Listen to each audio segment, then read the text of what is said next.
bitch is shaking the table. What's up, y'all? Welcome back to another episode of Shaking the Table podcast. Thank you guys so much for tuning in every week. I love y'all so much. Y'all are loyal. But anyway, this week I want to take a sharp left turn from what I normally talk about and just kind of bring up something that has been on my mind for the past couple of weeks, and I haven't really been able to put it into words. But now I feel like I had a little bit more time to think and sit on it and just reflect a little bit more. But the topic is death. And I know y'all probably ready to click on up out of here, but hear me out. I've been thinking a lot about my death, and not necessarily like how I'm going to die or when I'm going to go per se, but more so my legacy, like what is my impact? And I've been taking time to think about what will survive me when I'm no longer on this earth. And I know this is so weird coming from me because, number one, I just turned 23 like 12 seconds ago. And also because I'm always like in a cheery, well, not always, but I'm usually in like a cheery disposition. So to hear me talk about death and to hear me talk about loss is like weird. Like it's weird coming from me, but it's also weird like me sitting and thinking about it and being able to write about it. But let me just back up and talk about like what was the catalyst or what like provoked me to have these thoughts. So as we all know, the great Nipsey Hussle was taken from us a couple weeks ago. And although I'm not like a stan or super fan of his music per se, I will say that his death hit me very hard. Like, obviously it was like so unexpected. But for me, I was just in complete shock. Like, I was sitting at my desk at work. It was late on a Sunday. I was casually scrolling through my timeline, and I read Nipsey Hussle shot. And I'm like, oh my God. So I go in the back because I'm really dramatic. Like, when stuff happens, I'm like, oh my God, I need to pray. So I go in the back, and I'm like praying, like, God, please don't take this man from his family. He has so much life to live. Like, he had a meeting with the LAPD set up to stop the violence in his community. Like, he was doing so much. And it just, I don't know. I was like, dang, he's gone. And it's just stupid to me how the person who took his life decides to take his life. Like, so much of that, like, made me angry. But then the anger turned into, like, just a complete sadness. And the more I thought about it, I was like, wow, like his life and the legacy he built in the industry and in his community was something that I felt so deeply. And I had never met him. I listened to a couple songs. I'm going to be honest, a couple songs. But he was just a person that I just admire. You know how you look at some people, like some celebrities on social media, and you may not follow their work or anything like that, but you just look at them and you just get filled with joy. Like that, to me, he was somebody I admired. I admired the way he was like transparent about his path and his past and all the experiences that he went through, and basically how he used those experiences to keep people off the street and to stop violence. And when I listened to him in interviews, he spoke so eloquently and talking about things like financial literacy in the Black community, and the importance of like knowing yourself and having that spiritual connection. It was just so many things that I like didn't realize I learned from him until now. I realized, damn, he's gone. We need to keep these gems and like bring these videos back up of him talking about financial literacy, him talking about stopping the violence, and him talking about, you know, just like all the things that he brought to the table. And most importantly, like just being on Instagram and following blogs like The Shade Room and stuff like that. Like I kept up with how his family was. And I know that sounds a little weird, but like I love Lauren London. I've been loving her since ATL, first of all.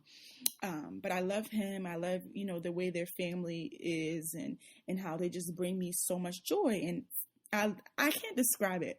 Even though he was a Leo and I hate Leos, he was an evolved spirit. And there was a certain peace that people around him appeared to have or have felt just being in his presence.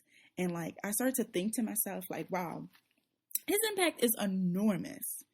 And even though I couldn't bear to watch the whole funeral, I sat and I listened to some of the highlights and I was in full out tears. Like, this man was a gift and an inspiration to not just his family and his community, his friends, whatever.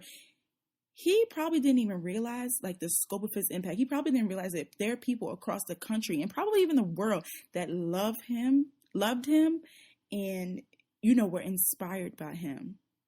And that's just crazy. And so to get to my point, like his death really sparked this like reflective side of me. Like I sat down and I thought, when I die, what is my legacy going to be? What is my impact now? Like I'm alive now, and what is my legacy? And I started to get a little upset, to be honest, because I was like, I really don't even know. Like there's a part of me that has no idea what I'm doing. And of course, when I don't know the answers to something, I start researching, because if I can't find them within myself, I'm like, okay, well, let me look to the word. Let me look to what other people have been introspective about and have learned, just from reading up on things. So I was like, okay, I'm gonna watch some TED Talks, because I'm a TED Talk kind of gal. I think they get to the point. Everything they say is very intentional. And I like to watch videos. I like to hear people speak, because that motivates me more than me just reading an essay or, stuff like that. But anyway, so one of the TED Talks I found, it's called, "Are You Living for Your Resume or Your Eulogy?" And this TED Talk was given by David Brooks, and it's only about 5 minutes. So I encourage you all to listen to this after the podcast. But he basically addresses two important questions that I think we all have thought about at some point. Number one, when you die, who will attend your funeral? And number two, what will they have to say during your eulogy? And in the talk, he brings up how there are two sides of us, or two selves, as they call it. The self who craves success, the one who ultimately is building your resume, and then the self who seeks community, love, connection, and all the other good values and traits that make for a really good eulogy. And of course, your resume is like a list of, okay, what does Lauren bring to the table? Whereas your eulogy speaks to your character. And that is what asks the question of, okay, so who are you? Or in this case, since you've passed, it's who were you? And since Nipsey's death and hearing all the powerful eulogies other people delivered for him, I was sitting thinking about the people who will read mine. Now, it's obvious I would want people to say, wow, Lauren really lived her life the way she wanted. Like, she really did what she wanted to do. And that inspired me. And so instead of people being sad and down because I'm dead, I would hope and I would want for them to look back at my accomplishments and share stories about my generosity toward them, and then be filled with joy and inspiration to live out their own lives, as carefree and as authentic and as I have, And if I'm ever at a point where I feel like there are people in my life who can't go back and say those things about me, then I'll just feel like I failed. Like I failed to live my truth. I failed to be authentic and morally sound. And I know for a fact, out of all the things that I may be able to say are my regrets, that would be my biggest regret. Not having people share those things, or having people sort of search or struggle to find nice things to say about me. Because I'll be looking down from heaven like, damn, y'all ain't got no stories.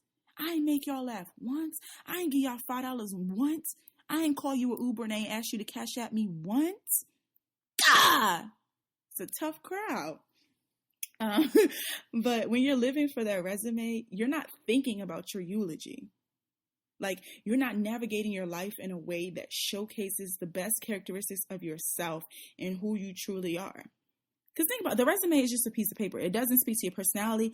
It doesn't, talk about how giving you are. It doesn't talk about how loving you are. It doesn't talk about anything. It just literally just shows, these are all the things you've done. You did it on these dates, and that's it.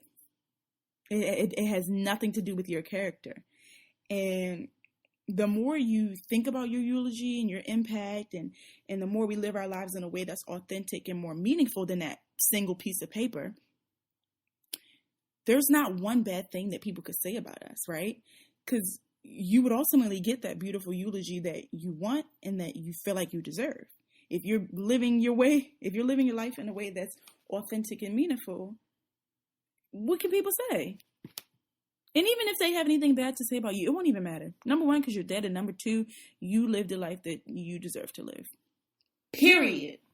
But if you have absolutely no depth of character, and if you aren't building genuine relationships and friendships, and if you aren't being a decent human being, then you're not going to get that good eulogy. People are going to have to struggle and scrap to say anything positive about you. And since I heard that being the TED Talk, of course, one of my goals is to achieve a certain depth of character, achieve a certain level of generosity, and radiate so much light that when I walk in the room, you know I'm there. And when I walk out of the room, you feel that shift. And of course, I mean this in a positive way, obviously, because, you know, I want to maintain positivity and keep my aura as bright as possible. And something I think about a lot, especially because I'm kind of new in the workforce. I'm coming up on my 2-year anniversary at work. But there's so many people who I work with or who I know of who have achieved their career goals and their financial goals and their personal goals or whatever. But a lot of them have not achieved that generosity of spirit that I was just talking about. A lot of people have all these possessions and all these accolades and all these material things, but when it's time for someone else to speak on their actual contributions or speak on their characters or whatever, we fall short. We can't think of anything we want to say. And I think it's because, like, in the society we live in, we spend so much time making sure we have the best jobs and the nicest clothes and the newest cars or whatever material thing floats your boat. Y'all get what I'm saying? But people tend to forget that none of this stuff really matters if you aren't morally sound and if you aren't a good person. Like, we're taught in school and at home and at our jobs that you're only as good as what you bring to the table. You're only as good as your resume. You're only as good as what's on that piece of paper. You're only as good as your skill set. And once you've maxed out on those capabilities, it's no need for you to be at that company. They have no other use. Once you've maxed out, that's it. They're not going to be like, oh, so-and-so's a good person. And or, oh, she was so nice to me that one time I forgot my lunch at home and she bought me Nando. No. Like, they're going to find someone who can do your job for less or do a job with a way more unique skill set than you have. Like, we tend to forget that we live in a merit-based society and we are grooming young people to think that their self-worth is determined on what they can do for someone else. And that's one part of society that I hate, because we are not all living to be the best people possible and to maximize our potential. We are all living to say, I did this, and that. And the things that we are rattling off, to me, is a resume. We are living for a document that is not going to outlive us. And I can't believe it. And all I can do is just not be that way for myself and to make others aware of it. And to also not raise my kids in that environment, you know.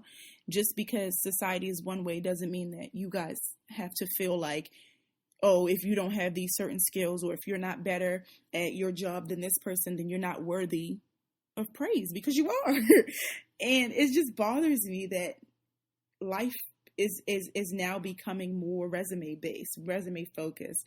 And it's not about being good, decent people anymore. It's literally, can you do these tasks? Yes or no? Like, you could be a shady ass person, but if your boss or your management team or whoever thinks you're of value, you will stay over someone who may not do the best job, but has more depth of character. And it's like a point system in a way. And I don't think that we were designed to be that way. And it's just, I don't know, it's just really weird. And I actually read something in the New York Times, me reading something, an intellectual. But I wanted to quote it word for word, so I copied and paste. It says, many of us are clearer on how to build an external career than how to build internal character. But if you live for external achievement, years pass and the deepest parts of you go unexplored and unstructured. You lack a moral vocabulary. It is easy to slip into a self-satisfied moral mediocrity. You grade yourself on a forgiving curve. You figure as long as you're not obviously hurting anybody and people seem to like you, you must be okay. But you live with the unconscious boredom, separated from the deepest meaning of life and the highest moral joys. And when I read that, I thought, that is the most polite drag I've ever heard in my life. When they said you lack moral vocabulary, I thought about a couple people. I thought about some of y'all that I know is listening to this right now.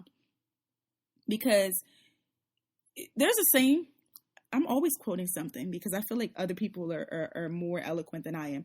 But there's a saying that says, it's so easy to miss our own lives while we're living them until we're no longer living them. And with that being said, I never want to lose sight of my legacy and my impact, focusing on my achievements or focusing solely on my goals and what I plan to achieve professionally. I don't want to just be racking up accolades when I could be racking up social wealth. I could be building positive relationships with other people. I think that is so much more important than like being at the top of like the career ladder, right? And there's so much more to our lives than material things. And it's something that we say, but like I don't think we really internalize it, because I'm still learning this as it is, because I am a person that's so goal oriented. Literally, I started this podcast being like, these are my goals. These are my goals.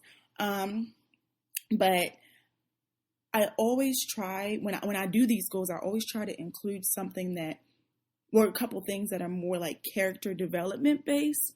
Because if I'm not growing and perfecting, I guess, who I am and learning more about myself in that way, I can't even describe how far off I'd be in determining what my legacy would be. Does that make sense? Like, if I'm asking y'all, like y'all can answer, but like if I have not figured myself out, I'm not going to be able to figure out what my impact is. I won't be able to figure out what my legacy is going to be. Like, until I work on myself, I'm not going to be able to move forward. And me reading that just like started this whole process of like sparking something in me. Like, yo, you're writing your eulogy every single day and you just don't even know it. Because life is a culmination of moments, whether that's big or small. And I think that your character is based on how you act in those moments.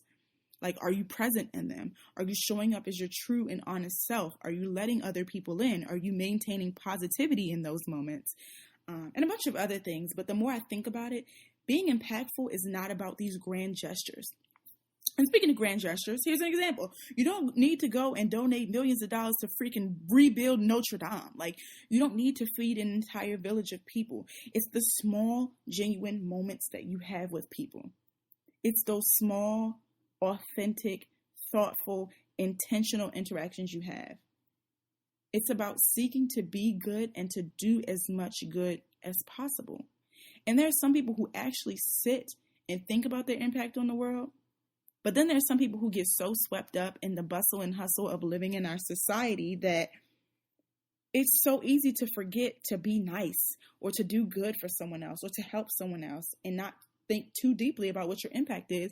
Because in the back of our minds, we're like, oh, we have our whole life to live. We're only young. Me, I say it all the time. I'm only 23. I have so much of my life to live.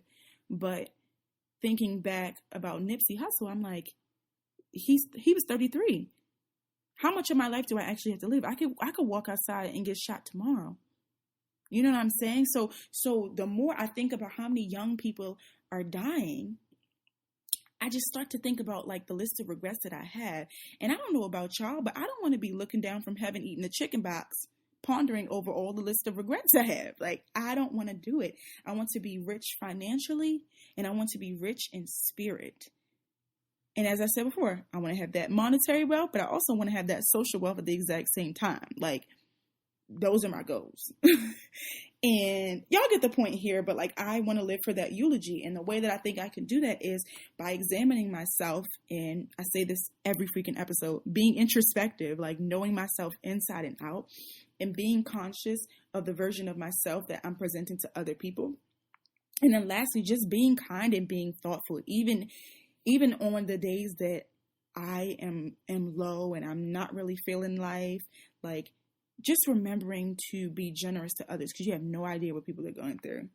And anyway, I feel like I'm rapping. I'm like going on a tangent and I'm missing my point a little bit. But my point is, we spend a lot of time like perfecting our resumes and editing LinkedIn's and all that good stuff. But like, those documents are not going to outlive us.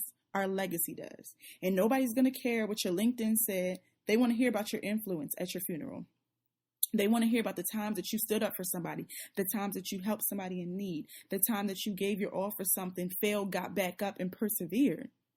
Like, your eulogy is going to be about what you did and who you were when you weren't focused on that resume. I promise you. And bringing it all back to my first example, which was the people I admire, which got me thinking about it.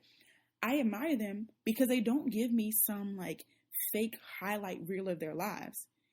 They're not showing us all successes and no failures. Like, these people are showing us the struggles, the hardships, their challenges, the demons they face, all that. And those people, whether they're celebrities, whether they're people in your family, whether, whoever your role models are, those people are the people that have the biggest impacts. The ones that show us their true selves at all times. The people that show us their true selves at all times have the biggest impact. Nipsey Hussle, perfect example. He lifts as he climbs. He's a change maker. He was humble. He was intelligent. And he passed that knowledge down to other people. Because a lot of really smart people forget that you got to pass that knowledge down or else it's going to die with your homeboy. And then another perfect example of this, since everybody's talking about Beyonce, she's another person whose impact and the scope of her impact, we're not going to realize that until she's gone. And I pray to God he keep her. Beyonce got to outlive me. I won't be able to take it. I won't be able to take it, y'all, because this woman is genuine and loving, and she does everything with her heart. Like, I don't know a more hardworking, humble Black woman than her. I don't know one. There's not one bad thing I could ever say about Beyonce. And if y'all ever say anything bad about Beyonce, I'll send you my address. We can fight. Because this woman, I can't even talk about it. I'm stuttering. But the most important thing about her is that she's intentional. Because, and the root word that sticks out here for me is intention. With Beyonce and with Solange, they use the word intention a lot. And the more I think about that too, the more I realize how important the word intention is. Because if you're doing everything with intention, and if you are constantly seeking out your purpose, seeking out that why, saying, why am I doing this? What do I hope to gain? Am I being the best version of myself? Am I doing this with intention? I'm trying to tell y'all. And if you are doing everything with intention, then you are actively interacting, engaging in your life. You are fulfilling your goals, and you are living a life that is meaningful and fulfilling to you. And that's so important. And that's something I learned from Beyonce, because that woman, I don't know what else she can do. She might as well sell furniture now too, because she done lived out every dream that she wanted to. By being intentional, by being hardworking, by being humble, by living for that eulogy. Because I feel like she's a person that thinks about what her legacy is going to be, and then she puts plans into action to make history. Coachella, prime example of her legacy, prime example of something that is going to outlive her, that generations after us are going to look at that and say, wow. And so I leave y'all with these thoughts to mull over and to ask yourselves, what is my purpose? Am I living that every day? And if I die today and someone had to give my eulogy, what will the people I love say about me?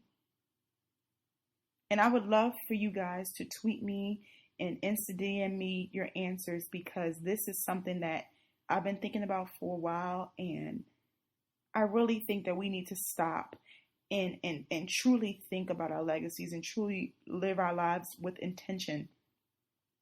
And I think that's something that is going to help us get to where we need to be. So that's all I really had to say. I hope y'all enjoyed this episode. I know I was jumping around a lot. It's just sometimes it's really hard for me to get my thoughts out. But thank you guys for riding it out with me. I love y'all. I'll see you guys next week.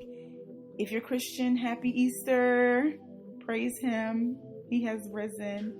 Have a good Sunday. Enjoy some ham or whatever y'all eat with y'all families. Save me a plate.